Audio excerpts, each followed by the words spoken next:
ମହାଭାରତ କେବଳ ଏକ ଯୁଦ୍ଧ ନୁହେଁ, ଏହା ହେଉଛି ଏକ ପ୍ରତିଜ୍ଞା ଯାହା ଭାଗ୍ୟକୁ ରକ୍ତରେ ମିଶାଇ ଦେଲା। ଭୀଷ୍ମଙ୍କର ଗୋଟିଏ ପ୍ରତିଜ୍ଞା ଯାହା ଜନ୍ମ ନେଲା ମହାଭାରତ। ନମସ୍କାର, ମହାଭାରତର ଡେ 1କୁ ଆପଣଙ୍କୁ ସ୍ୱାଗତ।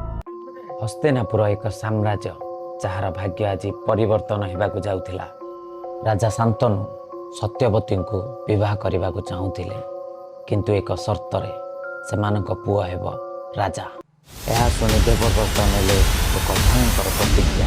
ସେ କେବେ ବିବାହ କରିବେ ନାହିଁ, ରାଜସିଂହାସନ ମଧ୍ୟ ତ୍ୟାଗ କରିବେ। ସେହିଦିନ ଦେବବ୍ରତ ହେଲେ ଭୀଷ୍ମ ଏବଂ ସେହି ପ୍ରତିଜ୍ଞା ଭବିଷ୍ୟତରେ ମହାଭାରତ ଯୁଦ୍ଧର ବୀର୍ଯ୍ୟ ହେଲା।